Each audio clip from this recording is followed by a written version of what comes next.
네, 통독반 성기 여러분 안녕하세요. 지난주에 우리가 성서 통독을 무려 6개월 3월에 하기로 했던 것인데 9월에 했으니까 예정된 것보다 6개월 뒤에 지난주에 통독반을 재개를 했습니다.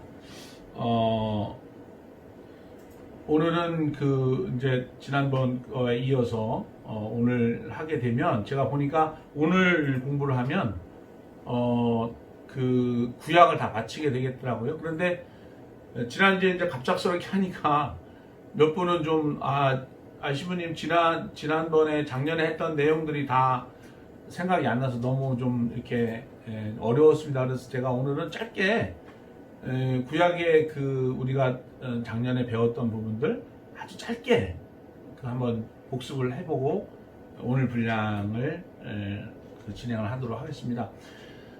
구약은 우리가 창세기, 출애굽기, 민수기, 그리고 여호수아, 사사기, 판관기, 그리고 사무엘, 그리고 열왕기, 그리고 역대기, 에스라, 느헤미야 이렇게 요 책을 기억을 하면 역사가 연결이 된다 그랬어요. 그죠? 우리가 창출, 레, 민, 신, 모세, 오경이죠. 근데 오경 중에 여러분 레위기와 신명기는 뭐예요? 법전이에요. 이것은 율법이기 때문에 사실 어떤 것도 규정하는 것이 시간의 흐름이 없지만 창세기, 출애굽기, 민수기에는 역사와 시간의 흐름이 있기 때문에 스토리입니다. 창세기의 최대 관전 포인트, 우리가 가장 눈여겨봐야 될 것은 뭐라 그랬어요? 이 세상의 진정한 왕이 누구시냐를 우리가 볼 수 있어야 됩니다. 가끔 우리가 이제 착각하는 것은 하나님께서 이 세상을 창조하셨는데 모든 것을 인간에게 위임을 하셨잖아요. 그러니까 마치 우리가 이 온 우주의 주인인 것처럼 착각을 할 때가 있지만 창세기는 그것이 아니라고 말하는 거죠. 진정한 왕은 바로 야훼 하나님이라고 하는 것을 창세기는 우리 가운데 알려주고 있습니다. 실패한 계보 카인이죠. 아담과 이브가 하와가 실패하고 카인은 동생을 살해함으로 말미암아 방랑하는 그러한 신세로 그렇게 전락하게 됩니다. 그리고 라멕, 네피림, 니물롯 이런 사람들이 사실은 힘과 권력을 가진 이 세상의 통치자의 그런 모습들을 보여주고 있고, 한편으로는 하나님께서 아담과 하와에게 주신 세 번째 아들이 셋이에요. 그죠? 세 번째가 셋인가 봐요. 셋. 이 셋을 통해서 에노스는 어떤 사람이에요? 최초로 야훼의 이름을 불러서 하나님을 예배했던 사람이 에노스입니다.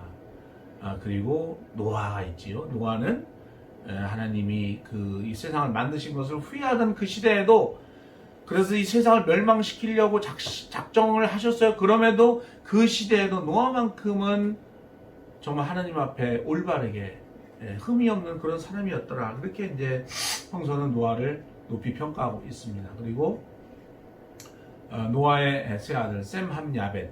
그래서 제일 중요한 것은, 물론 다 중요하지만 셈이 중요해요. 왜 그러냐면 이 창세기의 주요 인물로 등장하는 아브라함의 조상이 바로 셈이기 때문에 그렇습니다. 노아 홍수가 있었고요. 소돔과 고모라 사건이 있었고요. 소돔과 고모라 우리 잘 알고 있죠? 소돔과 고모라 사건에서 여러분 아브라함이 하나님께 간청을 해요. 소위 이제 딜을 해요. 딜. 하나님, 저 도시에 50명의 의인이 있는데도 불구하고 저 도시를 멸망시키시겠습니까? 그러지 않을 거야. 조금 자신이 없는지 45명. 그래, 45명만 있어도. 40명이 있다. 오케이. 30명. 괜찮아. 20명. 그래. 괜찮아. 20명이 있어도, 의인 20명만 있어도 내가 그리하지 않을 거야. 아브라함이 최종적으로, 주님, 정말 죄송한데 10명의 의인이 있더라도 그 도시를 어디 살려주시겠습니까? 하나님은 오케이 하셔요. 그러니까 어떤 시대가 멸망하거나 어떤 제국이 망하는 것은, 나라가 망하는 것은요, 죄악이 관영하고 죄악이 넘쳐서 그러기도 하지만, 그것보다는 그 아픈 시대, 그 죄악의 시대 때문에 회개하면서 주님 앞에 무릎 꿇은 10명의 의인이 없기 때문에 그 시대는 종지부를 찍는 것이다. 그렇게 볼 수도 있는 것들이 있습니다. 구약 성경은 몇 권이라서 39권이라고 했어요. 그죠? 그래서 성서가 66권, 정경이 66권이에요. 우리는 외경을 보죠. 외경을 보고 있는데 정경은 66권입니다. 63, 9, 27. 그래서 17, 5, 17 아시죠? 그런 문학 양식에 따른 분류로 역사서가 17권. 어떻습니까? 창출, 내민신. 그냥 모경은 다 역사서로 크게 분류할 때 넣어요. 아까는 율법으로 분류해서 시간과 역사의 흐름이 없기 때문에 빼버렸지만 크게 17, 5, 17로 나눌 때는 다 오경 다 넣습니다. 그리고 여호수아, 사사기, 우리는 판관기로 돼 있어요. 여호수아, 사사기, 룻기, 사무엘, 열왕, 그리고 역대, 그리고 에스라, 느헤미야, 에스텔 이렇게 이제 해서 17권의 역사서가 있다면 시가서, 그러니까 뭐 그런 어떤 뭡니까 잠언이랄까 이런 것들, 욥시, 잠전, 이렇게 이제 우리가 암송할 수 있겠죠. 그래서 욥기와 시편과 잠언, 전도서, 아가서는 여러분 그 영어로는 Songs of Solomon, 그래서 솔로몬의 노래다 이렇게 되어 있습니다. 그래서 요 시가서가 5권이 있고요. 그리고 이제 예언서가 또 17권이 있죠. 그래서 이사야, 예레미야, 에가, 에제키엘, 에스겔이죠. 다니엘, 호세아, 요엘, 아모스, 오바디아, 요나, 미가, 나움, 하박국, 스바냐, 학개, 스가랴, 말라기 이렇게 17권의 예언서가 있어요. 그래서 대예언서, 소예언서는 어떤 뭐 인물의 비중 때문에 그런 게 아니고요. 책의 분량 때문에 분량이 많은 것은 대예언서, 작은 것은 소예언서 이렇게 이제 말하고 있습니다. 많은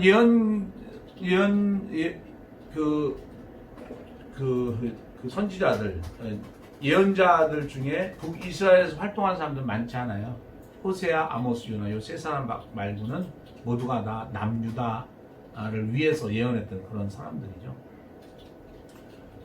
그리고 이제 우리가 그 시대를 또 크게 분류하다 보면 창세기가 있고요, 또 족장 시대, 그리고 모세 시대, 그리고 사사 시대, 판관의 시대죠. 그리고 왕의 시대, 그리고 포로기 시대, 창족, 모사, 왕포 이렇게 6개 분류가 가능하다고 말씀을 드렸습니다. 그래서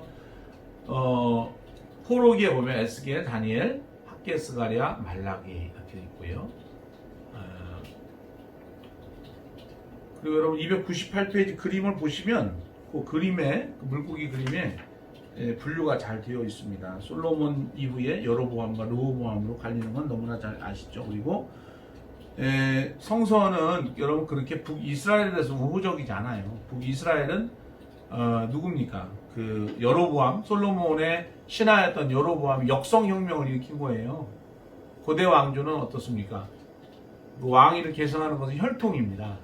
아버지를 선대를 이어서 아들이 왕이 되고 그 아들의 아들 이렇게 계속적으로 이어나가는 건데, 신하가 되었다거나 또 섬기는 장수가 또 왕을 죽이고 됐다 이런 것들 다 쿠데타고요. 사실은 그 정통성이 없다 이렇게 그 고대 국가의 관점에서는 그렇게 말할 수 있어서 그런데다가 더군다나 어떻습니까? 북이스라엘은 성전이 없어요. 이스라엘 백성의 정체성은 하나님을 예배하는 것이잖아요. 그렇기 때문에 성전이 없어서 이들은 끊임없이 신을 닮은, 야훼를 닮은 가짜 야훼를 만들 수밖에 없고 가짜 신을 만들 수밖에 없었어요.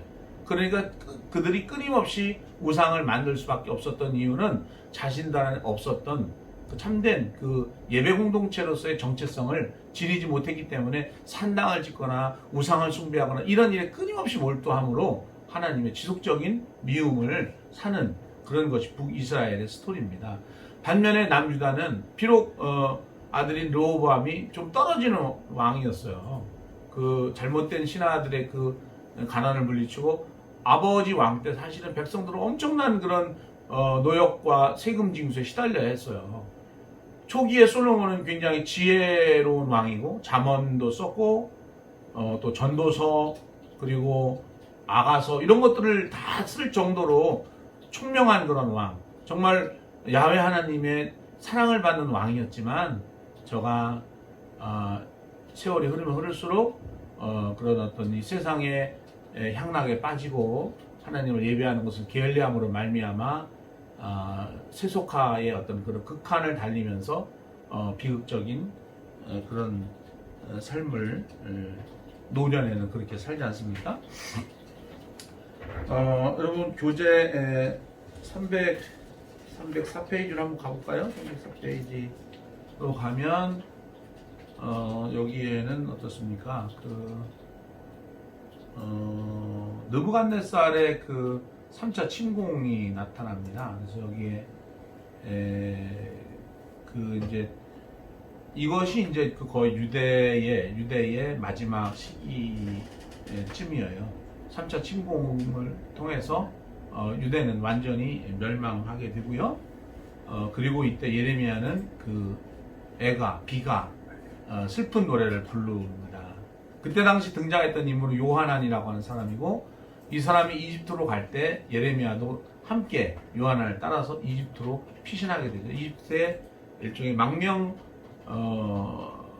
공동체가 있었다 이렇게 볼 수 있습니다. 그런 유다 멸망의 시기에 여러분 어떻습니까? 물론 이제 이집트로 가게 됐지만 가기 전에 예레미야를 중심으로 A 무대, 예루살렘에는 A 무대가 있었고, 그리고 어떻습니까? 포로로 붙잡혀 갔던 그 다니엘, 또 에제키엘, 에스겔은 있는 그 무대는 B 무대죠. 여기는 이제 그 바벨론이나 또 이후에 페르시아의 통치 지역으로 된 그 같은 동일한 무대가 B 무대라고 우리가 말할 수 있어요. 포로들은 여러분 그 세 차례에 걸쳐서 귀환을 이스라엘로 예루살렘으로 귀환을 하게 됩니다. 바벨론이 이제 페르시아에서 멸망하지 않습니까? 538년에 1차 포로 귀환이 일어납니다. 포로로 최초로 잡혀갔던 것이 605년이지 않습니까? 대략 70년이 지난 시점에 1차 포로 귀환이 일어났는데, 70년의 그런 포로 생활은 예언서에 기록이 되어 있던 것들입니다. 그래서 이때 이제 그 수룹바벨, 우리가 잘 알고 있는 수룹바벨과 예수아가 이렇게 이제 왔죠. 와서 성전 재건의 그런 그 꿈을 가지고 이제 왔지만 어떻습니까? 사마리아 사람들의 이제 그 지속적인 방해. 그러니까 이제 사마리아 사람들이 이제 신약에 보면 그 유대인들이 사마리아 사람을 개라고 지칭하지 않습니까? 개. 이 사마리아 사람들은 사실은 이 사람들도 같은 피해자들이에요. 사실은 바벨론이 아시리아나 바벨론 침공했을 때 이 사마리아 지역에 다수의 그 사람들을 이렇게 뭐라 그러나 이주 정책을 펴가지고 이 혈통의 순수함을 깨버립니다. 그러니까 그 혼인 정책을 통해서 이스라엘의 그런 혈족의 순혈주의라는 그런 것들을 깨버리는, 그래서 사실은 굉장히 지탄을 많이 받았고요. 또 외적이 침공할 때 앞잡이 노릇을 많이 했어요. 사마리아에 있었던 사람들. 그래서 이스라엘 사람들은 사마리아를 개라고 이야기를 합니다만은, 그러나 예수님 시대에 와서는 예수께서 오히려 사마리아의 동네들로 다니시고 또 놀라운 기적도 행하시는 것들이 있고, 또 착한 사마리아 사람의 비유를 드시기도 하죠. 그런 비유를 듣는 유다인들은 여러분 속이 부글부글 끓었을 거예요. 우리 앞에서 일본을 이렇게 칭찬하고 이렇게 하는 것처럼 앞잡이들을 칭찬하는 것과도 같은 그런 것이 될 수 있겠죠. 2차 포로기아는 에스라가 주도합니다. 458년에. 이것은 이제 성전은요, 수르바벨과 예수아가 주도했지만 사마리아 사람들 방해 때문에 안 됐다가 학개와 스가랴가 와서 16년 만에 다시금 성전을 완공하게 돼요. 그래서 수르바벨 성전이 완성이 됩니다. 그런 다음에 2차 포로기한이 되는데요. 그러니까 이것은 에스라가 주도를 하고 BC 458년 정도가 됩니다. 성전 완공 후에 60년이 지나서 말씀 운동이 일어나. 여러분 생각을 해보세요. 오랜 동안 100년이 넘는 150년 이 세월 동안 하나님을 예배하는 게 없었던 그 페르시아 땅에서 살던 이 30년이 한 세대라고 따지면 5세대가 지나가는 이 사람들에게 자기네들 민족 정통성이 없어요. 그러니까 이거를 다시금 재건하려면 교육을 받아야 돼요. 교육을. 우리 민족이 어떤 민족이었는지. 그래서 모세 오경을 이렇게 말씀 운동을 일으키죠. 그래서 왜 하나님께서 이스라엘을 선택을 하셨었는지, 이스라엘은 어떤 민족의 위치를 가지고 있는지, 이스라엘에게 맡겨진 하나님의 사명은 무엇인지, 하나님은 어떤 분인지, 이런 것들을 말씀을 통해서 배워나갈 수가 있었습니다. 이것의 운동의 주도자가 누구요? 에스라 맞습니다. 이스라엘의 두 사람을 꼽으라고 한다면 모세와 다윗이죠. 모세는 하나님의 율법을 받은 사람이고요. 다윗은 하나님을 예배했던 사람의 전형입니다. 그래서 율법과 예배를 빼면 여러분 이스라엘은 아무것도 없어요. 그러니까 이런 율법을 다시금 교육함으로 말미암아 본인들이 어떠한 백성인지를 다시금 알게 하고 하나님과의 그런 하나님의 신실한 사랑을 다시금 연결한 그런 일들을 에스라와 일련의 그런 리더들이 하게 됩니다. 역시 예배도 그렇죠. 예배가 되살아나야 민족은 살아납니다. 한편 비무대 페르시아에서는 어떤 일들이 있어? 그렇죠. 죽으면 죽으리라. 에스더 왕비가 하나님의 섭리로 은총으로 간택이 되어서 거기에서 오랜 동안 숙적 관계에 있었던 아말렉이죠. 그의 후손인 하만과 거기서 싸워서 결국 하나님께서는 이스라엘, 유다를 지키는 유대 민족을 지키시는 그런 놀라운 일들이 벌어지고 그래서 불임절이 생겼다 그랬죠. 퍼라고 하는 것은 이렇게 주사위. 그래서 지금도 불임절은 유대인들에게는 큰 절기입니다. 3차 기한은 느헤미야가 주도합니다. 2차 귀환이 지난 다음 13년이 지난 BC 445년에 되고요. 느헤미야는 성벽을 이제 재건을 해요. 성전은 뭡니까? 예배 공동체가 재건이 된다면 성벽이라고 하는 것은 도시를 다시금 재건을 하는 것인데 이것은 성전이 완공된 지 1세기 100년이 지나서 이것이 되고요. 그리고 처음에 다니엘 에스겔이 그 멸망하는 도시에 멸망하는 예루살렘의 인물이었다면 붙잡혀간 사람들의 그 처음이라면 에스라 느헤미야는 이제 다시 예루살렘으로 돌아와서 성전을 재건하고 도시를 다시금 수축하는 그런 인물로 사용이 되었다. 그리고 느헤미야는 유다의 그런 총독으로 와요. 페르시아 왕의 신임을 받았던 신하였기 때문에 그런 일정한 권력을 가지고 와서 이스라엘 공동체를 다시금 세우는 일에 주력을 했던 사람이고요. 에스라 느헤미야가 했던 것의 핵심은 결국은 우리가 지금 보면 종교개혁이라고 말할 수 있는데요. 단순한 어떤 종교개혁을 넘어서서 완전한 삶의 혁명을 이루는, 그러니까 예배가 세워지고 율법이 선포되어서 민족의 정체성이 살아나고 하나님의 통치가 다시금 시작이 되는 그러한 것들이 여기에 이루어졌다. 이러한 관점에서 굉장히 에스라 느헤미야는 구약에서 감동이 있는 그런 대목입니다.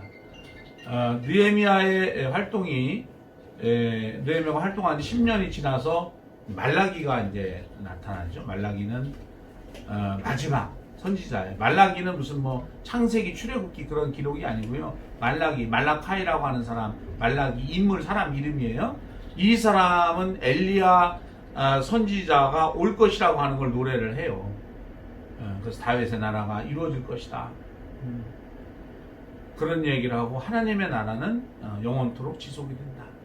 그리고 백성들의 사명이 무엇인지를 가르쳐 주는 거예요. 이스라엘은 하나님께서 당신의 나라를 이어나가기 위한 당신 통치의 백성으로, 그 씨앗으로, 그루터기로 삼은 민족이 이스라엘이야. 우리는 이렇게 하나님께 쓰임을 받아야 돼 라고 하는 것을 말라기는 절절히 외치고 있습니다.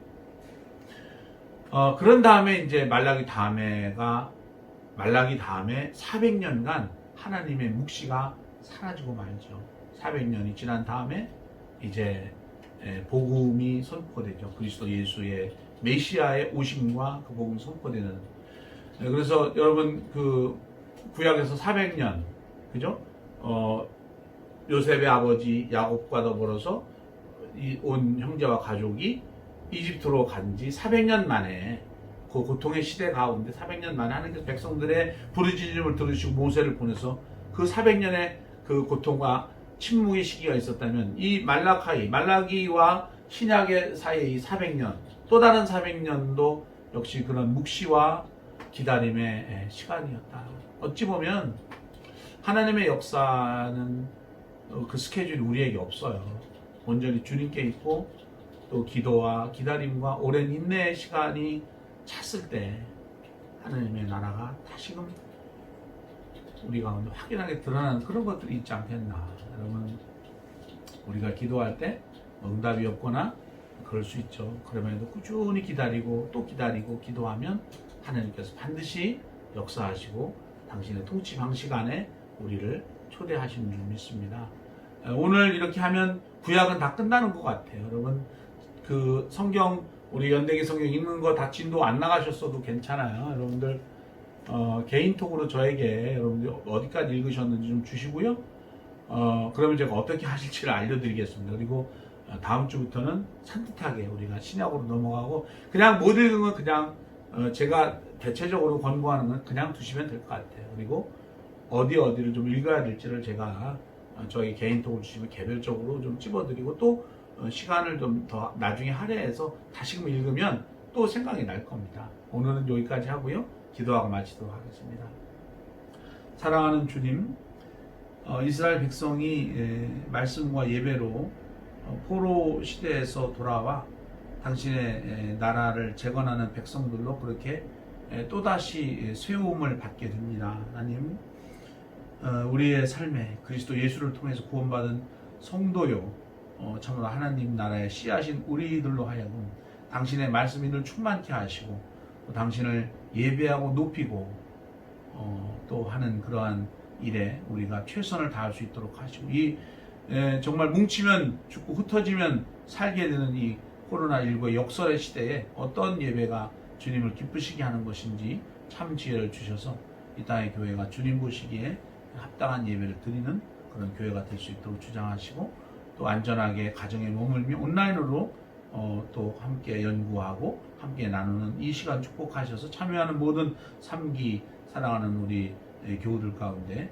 말씀과 예배의 크신 은총으로 날마다 채우시고 저들의 가정에 많은 좋은 일들로 늘 함께하여 주시옵소서. 감사드리며 예수님 이름으로 기도하옵나이다.